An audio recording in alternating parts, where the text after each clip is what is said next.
The following program was made possible by the generosity of those who have determined to hold fast to the true Roman Catholic religion, as expounded by the Roman Catholic Church before the disasters of Vatican II and the so-called New Mass.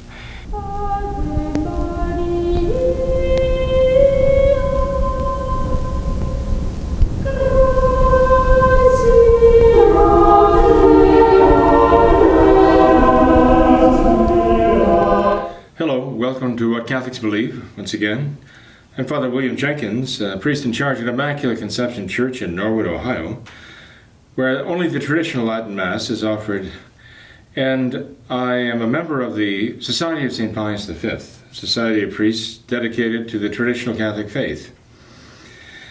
Now, today I'd like to refer to a conversation I had recently with a very fine younger priest, younger than I, in any case, a true gentleman, intellectually gifted, I would say, a very thoughtful a priest who truly has a manifest love for Christ and His Church and for souls. And I was very pleased to have this conversation with him.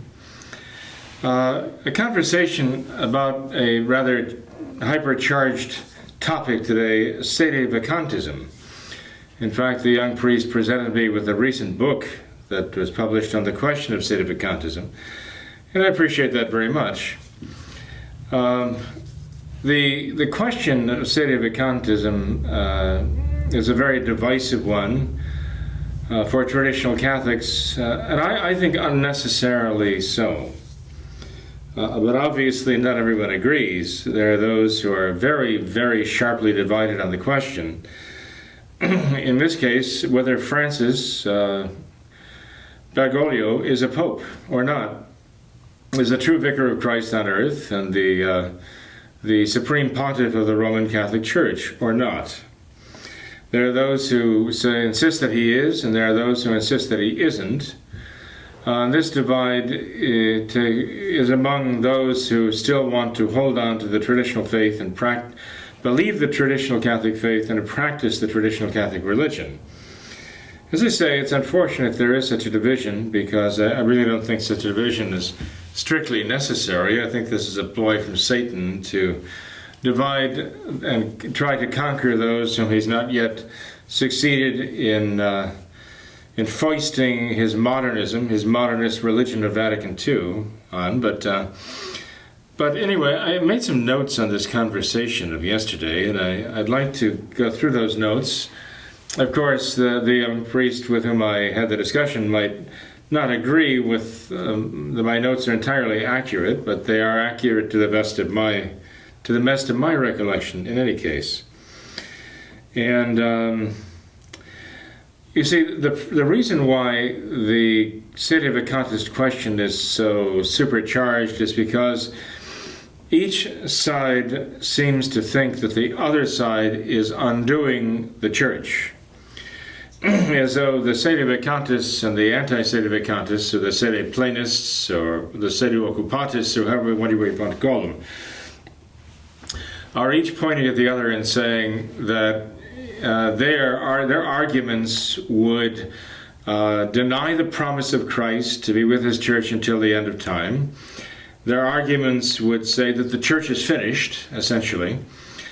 The Sedevacantists charge those who believe that Francis is a pope, a true pope, argue that those who recognize Francis are wrong, they're not Catholic, and that their arguments are an attack on the Church.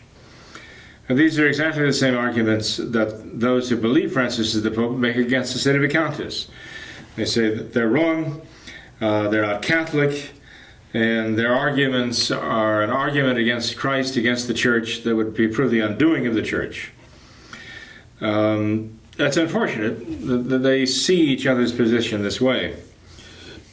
Again, I say I would like them to actually recognize that each side sees the other as doing damage to Christ, attacking the Church, undoing the Church, and this is why the argument is so sometimes heated and even vitriolic. The main point that the young priest made to me just the other day is that the church has essentially a social component, that she has an actual structure, a hierarchical structure. She's a visible society as Christ established her. And the Sedevacantism argument attacks that. If it doesn't ignore it, it actually attacks that idea that the church must have this social structure, and which includes the office of the papacy. And as though to deny that Francis is a pope, the arguments against Francis being a true pope are actually an argument against the papacy itself. And I can understand how the anti-Sedevacantists, I don't know how else to express it,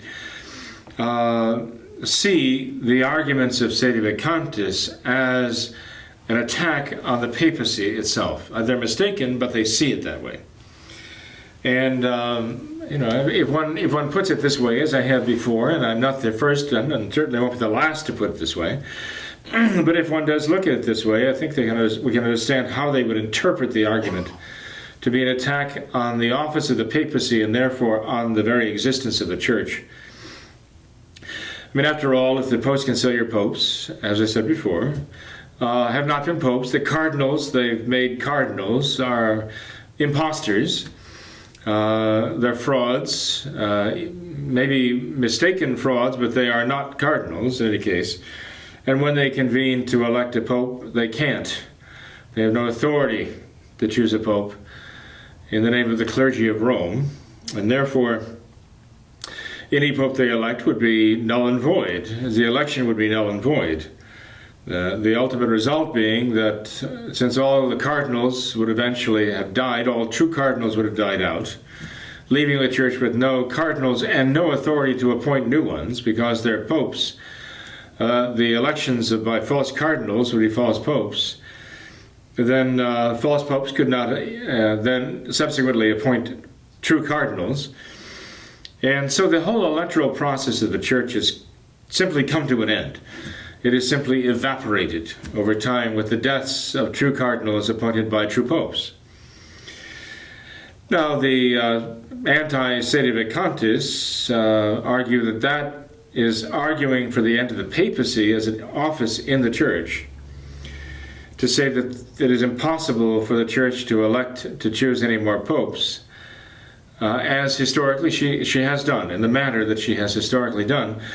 And then to have the Sedevacantists answer, well, God has some means of taking care of it in his own way, a very unsatisfying answer, I agree.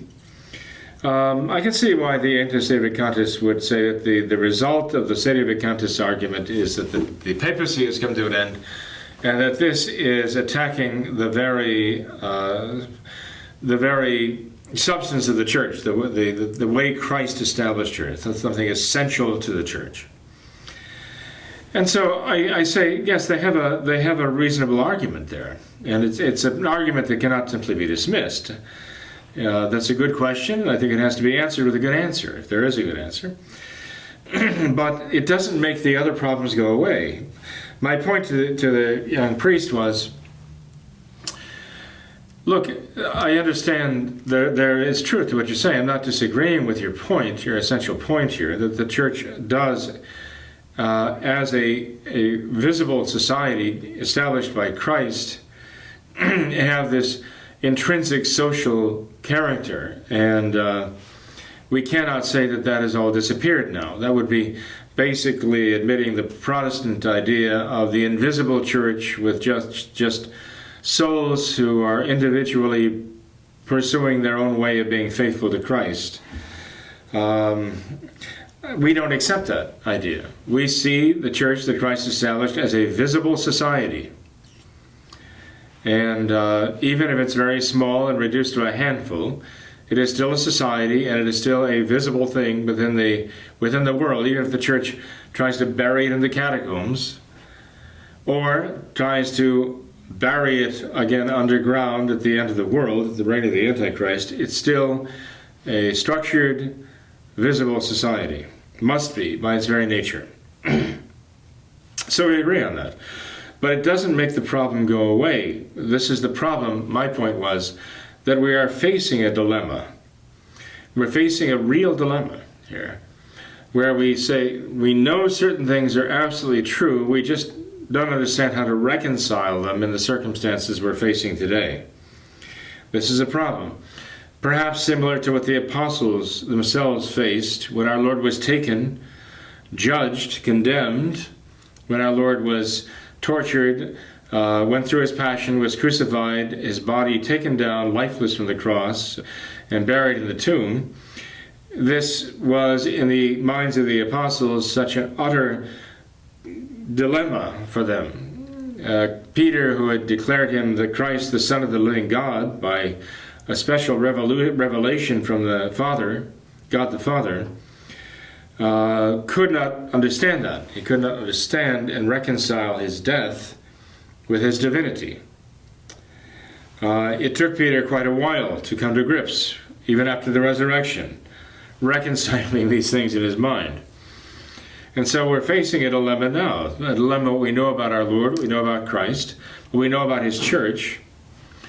But the dilemma is only in our minds. Any apparent contradiction does not exist in reality. It certainly doesn't exist in the mind of God. We're just trying to work these things out ourselves. So my point to the younger priest was that we are facing a dilemma because we're having trouble reconciling these things that seem to be mutually exclusive, but we know they're not. We see the church going through this time of apparent contradiction. But this is only apparent. It is an apparent paradox. But there is a divine explanation and a divine solution for it. For example, I mentioned the problem with a certain society of priests that proclaims that Francis is indeed the Pope without question, but they themselves do not obey anything he says. I said, there you have an apparent contradiction, a problem. That one says, okay, I recognize that here's the Pope, and yes, he would have the authority of the Pope, but we do not have to be subject or obey anything he says.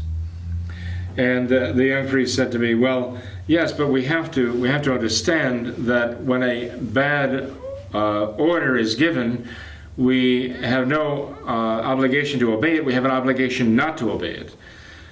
In fact, to disobey a bad command would not be obedience at all. It would be disobedience to Christ. And of course, he and I agreed on this point exactly. But my point to him, in answer to that, was, yes, but we're not talking about a bad command here. We're not talking about an isolated bad pope giving an isolated bad command. We're talking across the board.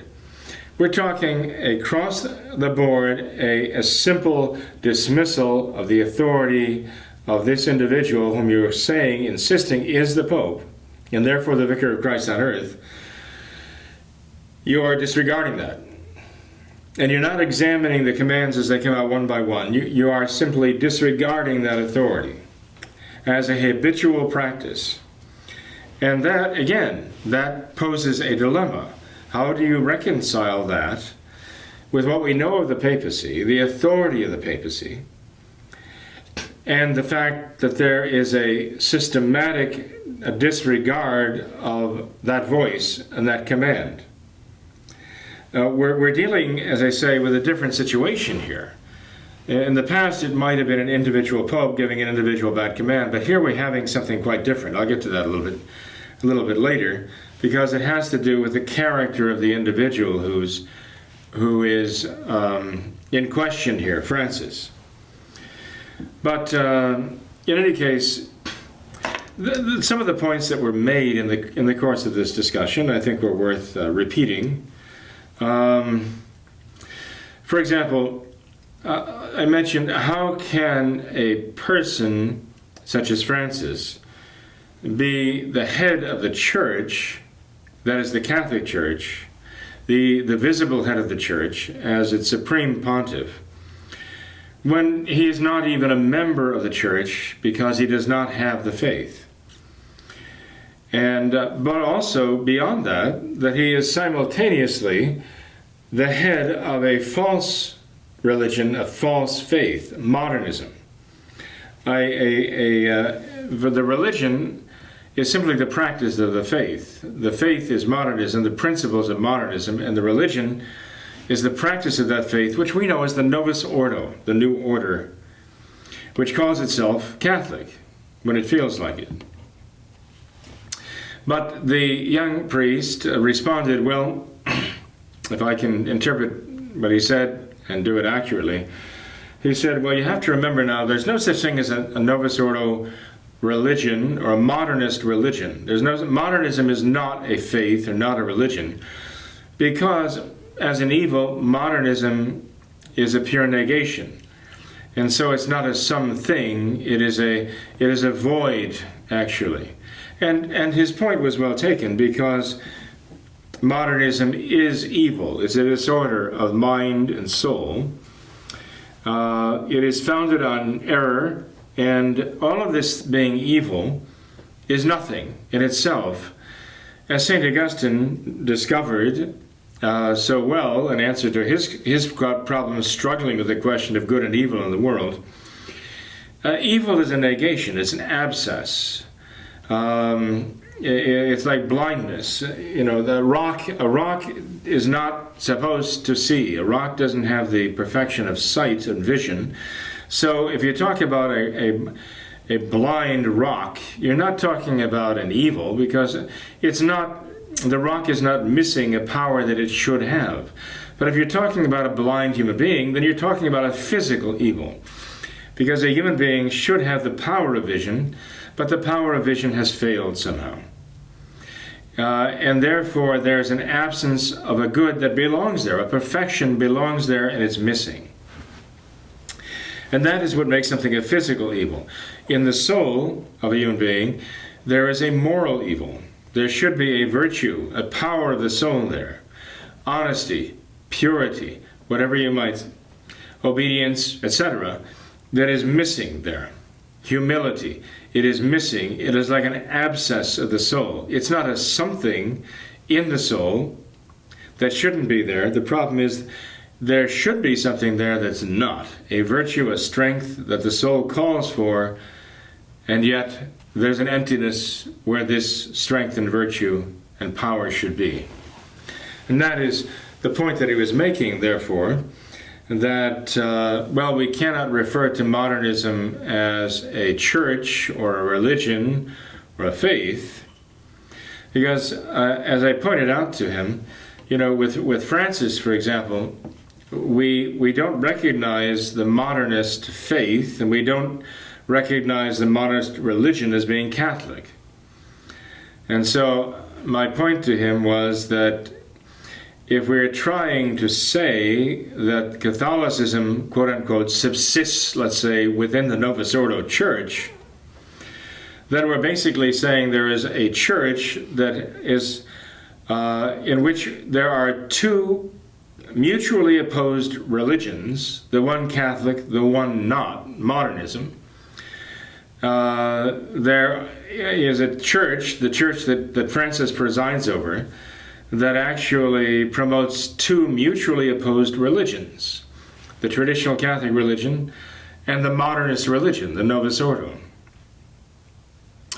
In which I said, this is absolutely abominable, it is unacceptable, it is totally contrary to our idea of our Lord and His church. We cannot admit that there is this one church that contains both the Novus Ordo, which is modernist, and the true Catholic religion based upon the true Catholic faith.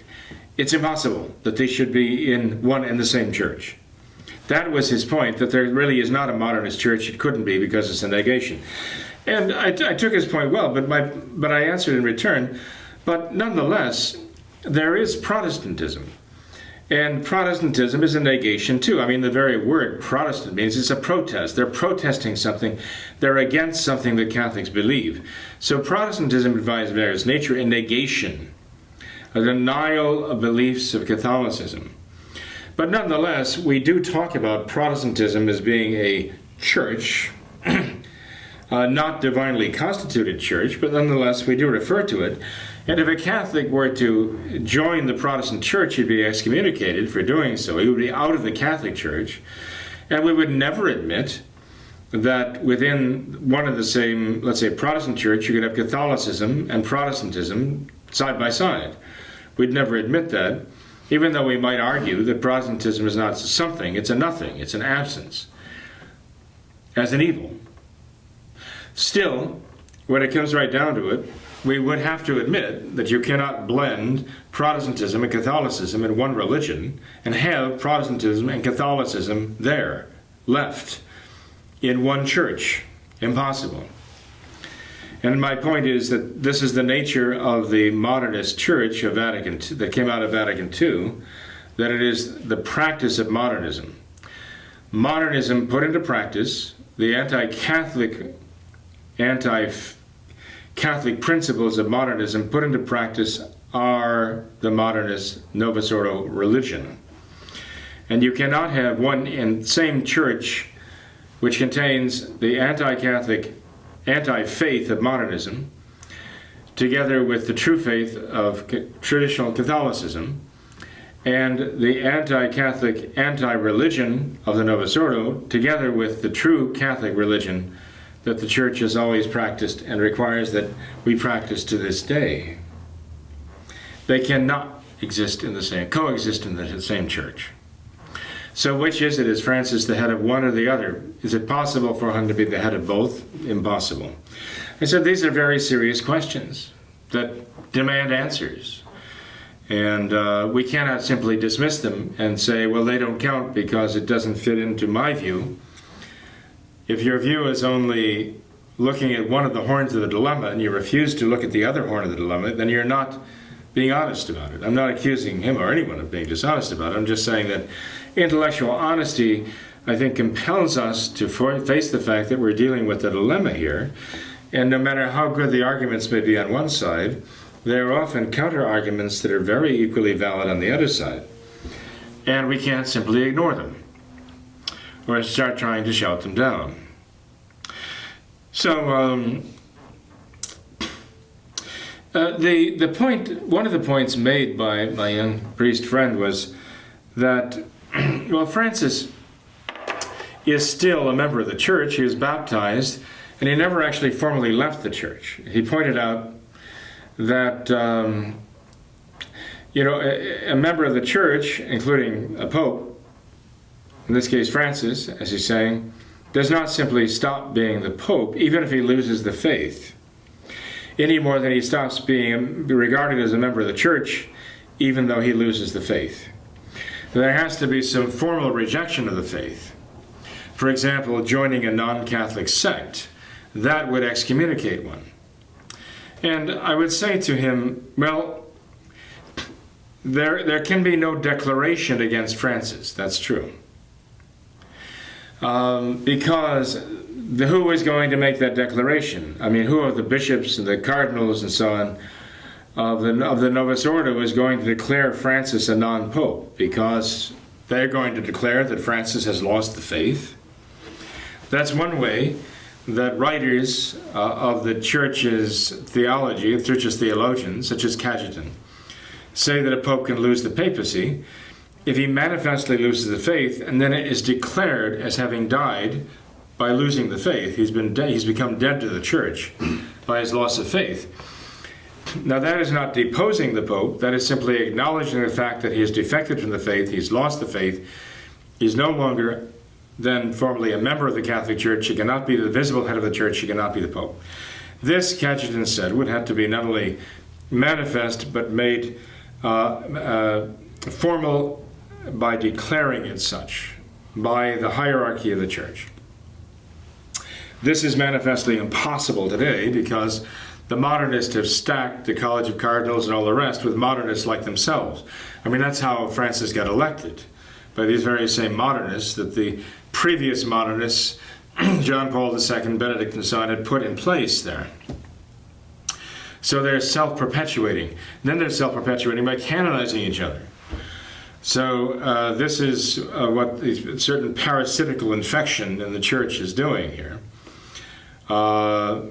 The question here is, though, that how could there ever be a declaration that Francis or any Novus Ordo modernist has lost the papacy, defected from the faith, and therefore is no pope at all? The declaration cannot come from the Novus Ordo hierarchy, of course.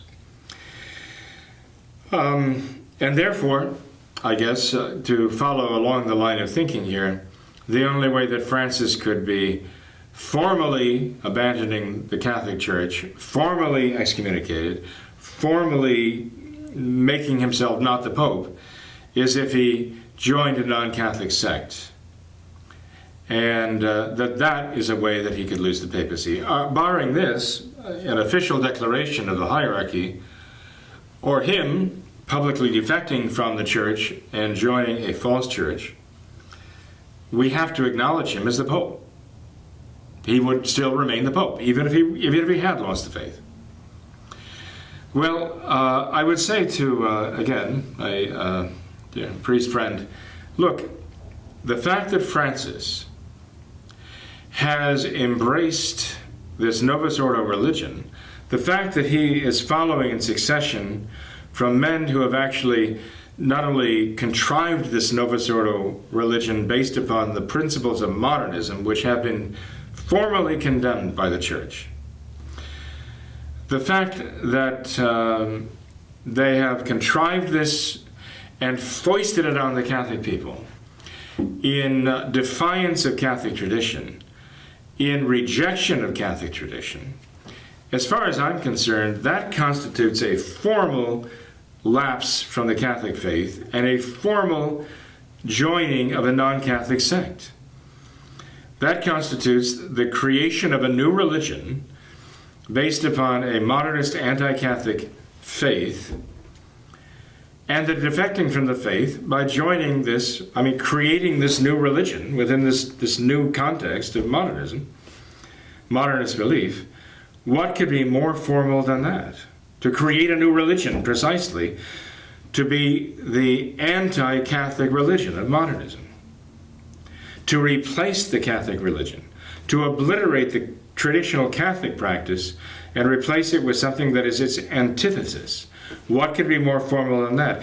Even if a pope were to join a Protestant religion, it could not be as formal a statement of a lapse from the faith as embracing and then imposing modernism and its consequences on the Catholic people, as far as I can see. I think there's a solid argument to make for that. So to say that, now you'd need a hierarchy to declare the fact of the Pope's defection from the faith, I would say, well, this has been mentioned by some fathers, some doctors of the Church, some theologians of the Church who are held in high esteem, certainly, for their theology. But nonetheless, I do think there's a solid argument that that's exactly what has happened.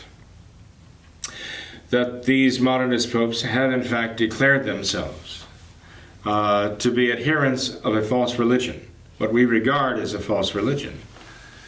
Commonly, as traditional Catholics, regarding the Novus Ordo as not Catholic. So, in any case, I do believe that there are good questions about these things, but I believe there are also good answers that demand discussion. So, in any case,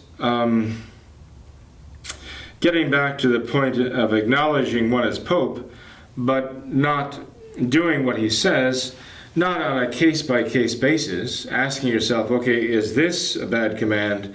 Is this contrary to the Catholic faith? Can I obey this? Rather than looking at it, okay, he's the Pope, so I have to obey him in everything I can. So I better start looking and seeing whatever I can obey, I have to obey it. I have an obligation in conscience, not only to obey it myself, but to require others to obey it if they are souls in my care. That's not the attitude of traditional Catholic societies, some of those even insist that Francis is the Pope. As I say, they systematically ignore what he says. And that is a problem. Definitely, in context of Catholicism, real Catholicism, that is a problem attitude to have toward one you insist is the true vicar of Christ on earth, with real authority from Christ to govern you, to systematically ignore, to simply baseline ignore what he says, as though it is his responsibility to prove to you that what he's saying is Catholic enough for you to have to obey him. That doesn't compute in terms of real Catholicism. But my point to him would be this. If you're making the argument that we should be approaching this with the Catholic people in these terms, not that there's any question about Francis being the Pope, but rather just make them understand, well, if even a valid Pope gives a bad command, that he makes a bad law, something that is not reasonable, something that is damaging to the Church, then we Catholics don't have to obey it. We must not obey it. Okay? Rather, that's the argument that my young friend was making there, that we should definitely say, rather take it on a case-by-case, law-by-law, decree-by-decree basis, and say this is bad, this is bad, this is bad, this is bad, therefore we must not do these things. We must not, quote-unquote, obey this bad law. I'd say to him, but, Father, we're not talking about anything related to that. That is not the issue here at all. We're not talking, as I say, about an individual pope giving an individual bad command. We're talking about a man, Francis, who is systemically and systematically, the two different words there, systemically and systematically attacking and dismantling, trying to make the Catholic faith go away. He's trying to replace the Catholic faith in the hearts and the minds, the souls of the faithful, with the new order. He's trying to dismantle the Catholic Church. This is his modus operandi. These are the fundamental principles where he's starting from. This is not just an anomalous bad law that he happens to come up with, as though, oops, that was bad, we shouldn't do that. This is what his whole program, his entire agenda is against the Catholic faith. He calls following the tradition of the Church superstition. He calls it idolatry, not to adopt the changes of the modernists. He condemns it as heretical, not to adopt the modernist changes, but to hold on intransigently to the old faith. So we're not talking about an individual bad pope with an individual bad decree. We're talking about a whole program of anti-Catholicism streaming out of the Vatican now. Everything he stands for. That's what we're talking about. So, no, I don't think it is the right approach to just tell the people, well, look, bad popes can give bad decrees. Even good popes can give bad decrees. And whenever there's a bad decree, we have not to follow it. Let's not follow it. I don't think that's adequate right now myself. I think we have to acknowledge the fact that what we're looking at is a very different case from that. And we're looking for the case of an avowed enemy of the church, that we know as Catholic tradition. I know you made the argument, the priest made the argument, that we don't know if he's formal. He may believe this is the Catholic faith and he just doesn't know any better. But I would say we know that it's not the Catholic faith. We know it is modernism. And we know that according to the Church's traditional law, you admonish someone who is suspected of heresy, and then after 6 months, if there's no reform, then he must be regarded as a heretic. Regardless of the issue of whether he means it or not, or what his intentions are, the fact is what he's doing is extremely destructive to the faith and to souls, and therefore it must be absolutely opposed. The question here of whether Francis ever even had the faith, whether he was even a member of the Church to begin with. And I know that you mentioned, that the priest mentioned to me, well, he was baptized, therefore he becomes a member of the Church, and he can't be excommunicated from the Church except by doing something formally to excommunicate himself. And Francis hasn't done that. Well, I dispute that. I say that this is not necessarily so.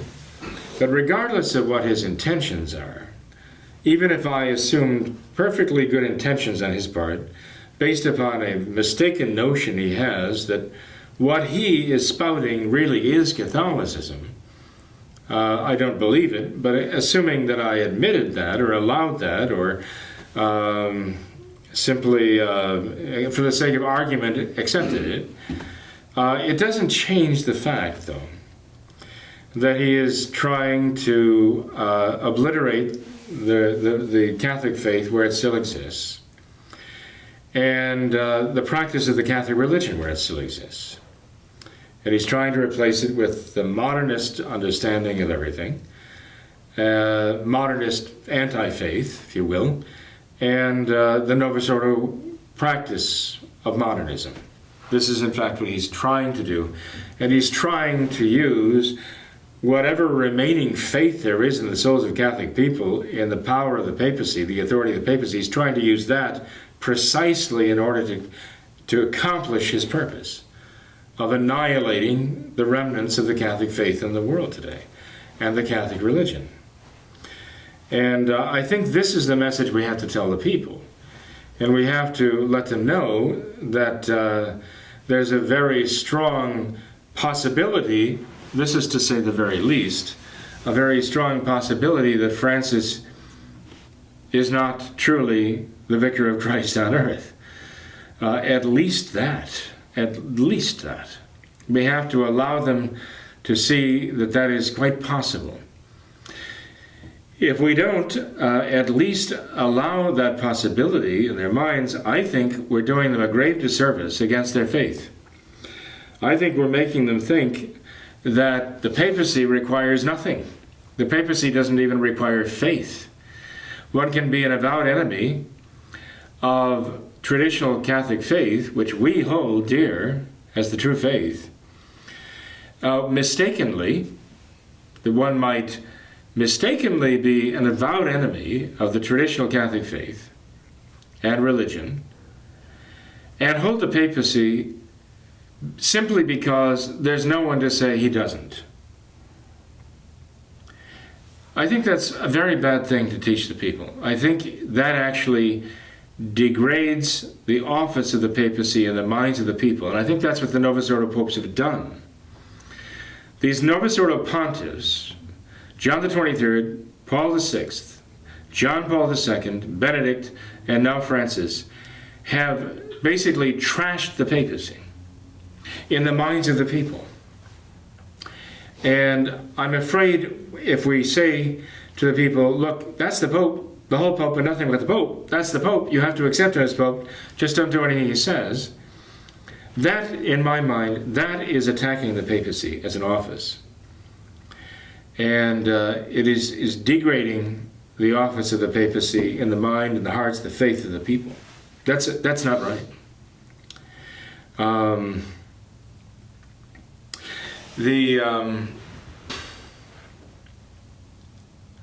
The problem goes a little deeper here, and we take Francis as an example. Francis has explained to us his notion of the papacy. In conjunction with these synods, the extraordinary synod he had, and now the ordinary synod he had the year later on the family, he has explained the role of these synods. He wants a synodal church that has council meetings like this regularly, with bishops who've heard the voice of the people, their faith, their religion. And then this is conveyed to him, and he then will issue the formula that expresses what he's receiving from the grassroots up. Perfect modernist formula for the papacy. Not the Catholic notion of the papacy at all. Totally contrary to the Catholic understanding of the office of the papacy. Francis has made it very clear he does not believe in the papacy as the Church has always taught it. Francis has made it eminently clear that he does not believe in the papacy as Christ established it. He believes in the modernist notion of the papacy, which is totally contrary to the Catholic faith and to the teaching of Jesus Christ. What he believes in is not the papacy. And what is truly the papacy, he does not believe in. He rejects that. Now, I do ask this question, as I asked it of my young priest friend the other day. I said, must we not face the question of this? When a man can be invalidly elected pope for any number of reasons. Maybe the cardinals are false cardinals. Maybe they're not really cardinals at all. Maybe the votes of cardinals that carried the election of a man were bought by simony that would invalidate the election when the votes were not honest votes. Maybe the vote was invalid because the counting was wrong and the person did not have the necessary majority of votes. Any number of reasons why an election could go bad, okay? And the result of the election could elect a non-pope.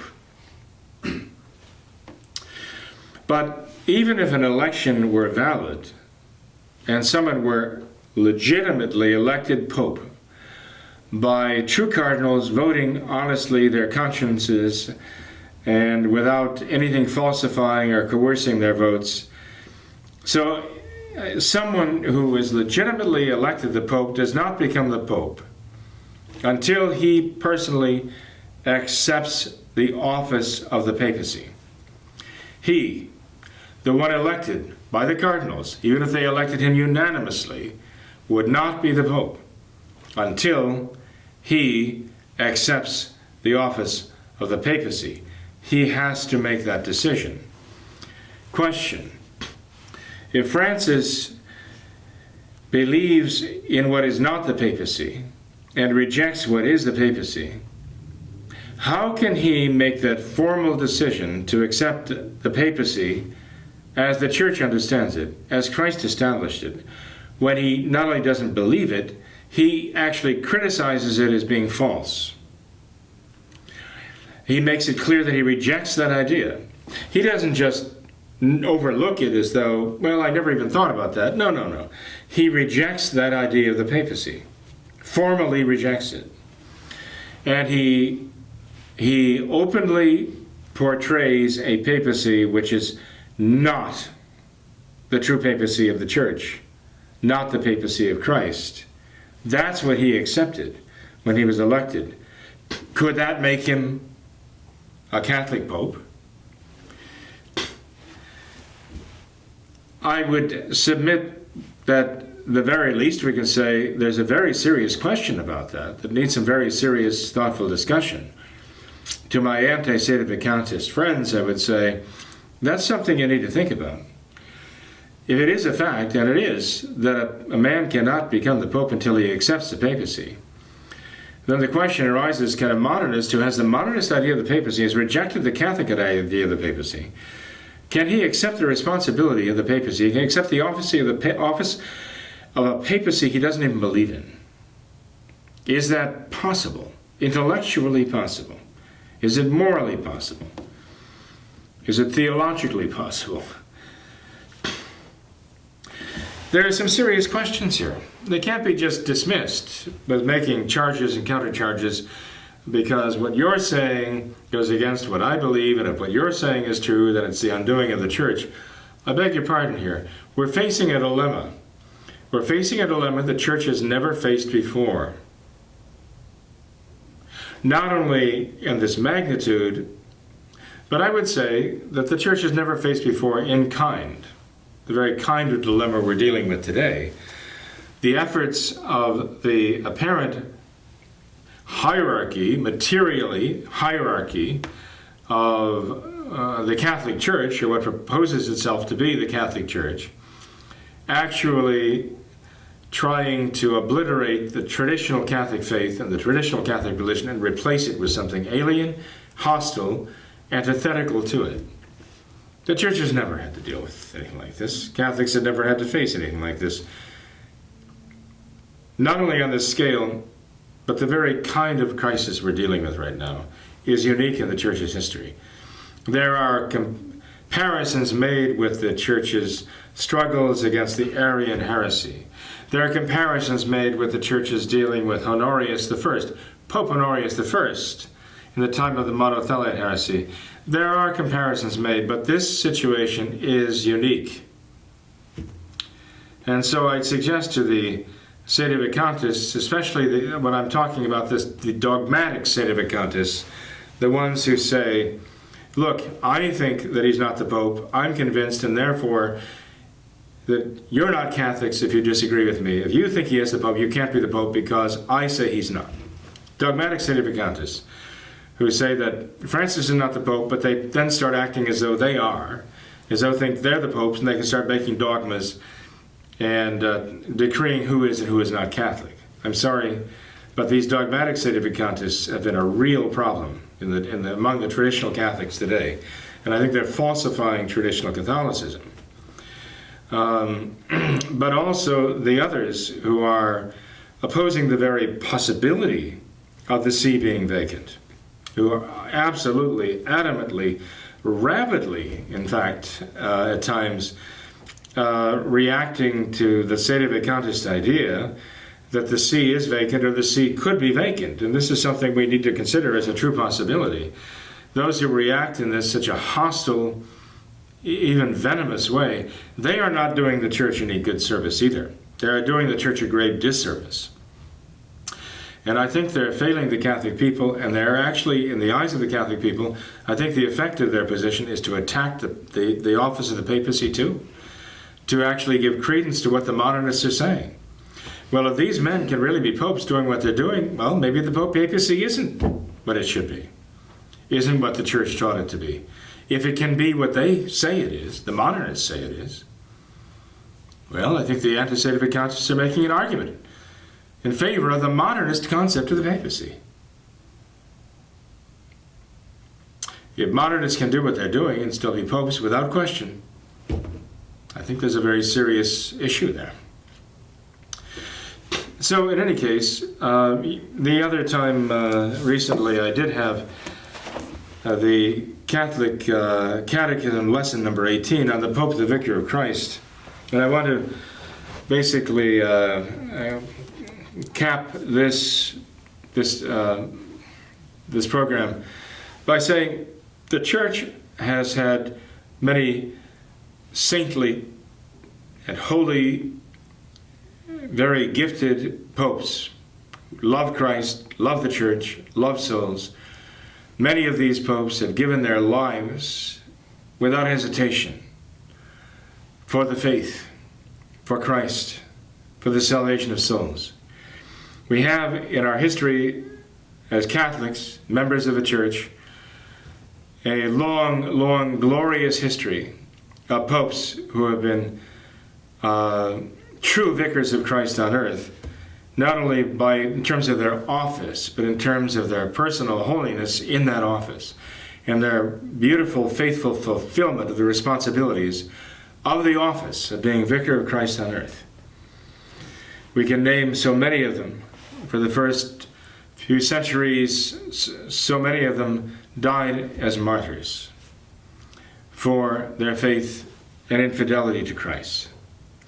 There have been popes who have been unworthy of the office. We know who they are. There have been even great popes, good popes, who have not been canonized. It is remarkable that the Church had canonized no pope from St. Pius V all the way through to St. Pius X, a period of over 300 years. Well over 300 years, actually. Because the Church holds popes to such a high standard of sanctity, because of the gravity of their office and the gravity of the responsibilities they have before God and man.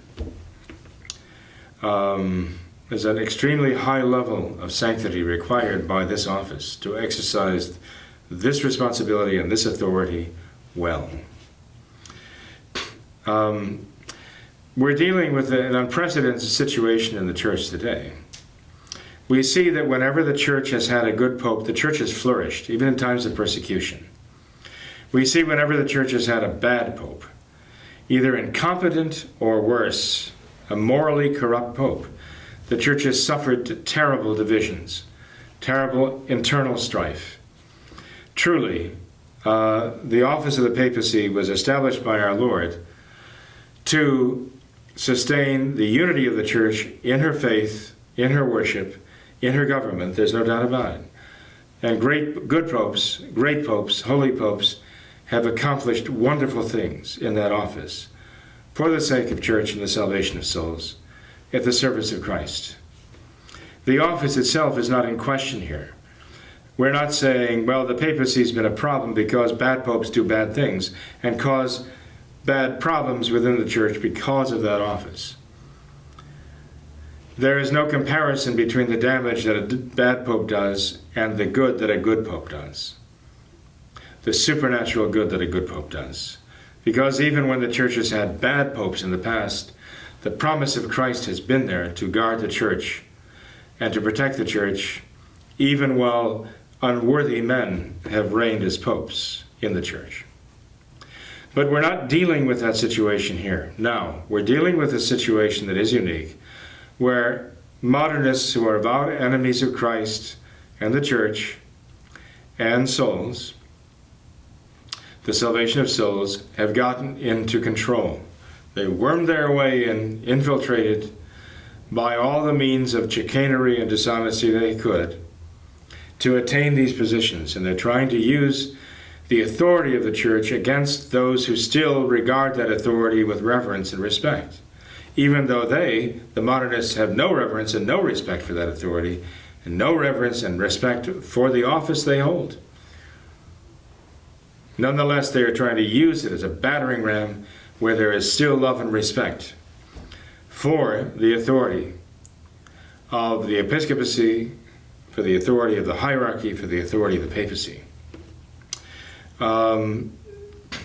We cannot play the game with them, as it were, and let them do this by saying, well, we have to sit back and wait until the modernists in power denounce themselves, depose themselves. I'm sorry, this is nonsense. I say the church has already labeled modernism. Pope Pius X has already declared modernism the complexus of all heresies, leading to the destruction of all religion, all true religion. It lays its axe at the very root of the faith in the soul, the very virtue of faith, by redefining it as something that is not faith in the eyes of the Catholic Church. How formal and explicit can we get after that declaration of the Church, that judgment against modernism?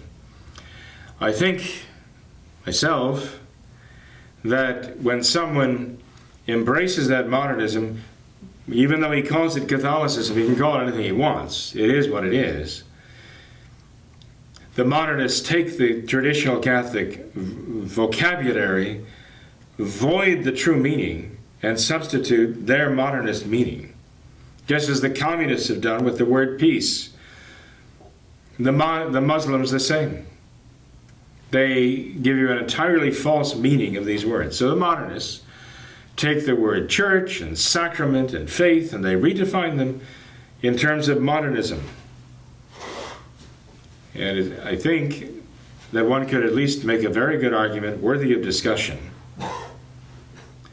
that embracing that publicly constitutes a formal abandonment and betrayal of the Catholic faith, a loss of faith, and that in itself is enough to declare one non-Catholic, and even if he were a pope, that he's formally abdicated the papacy.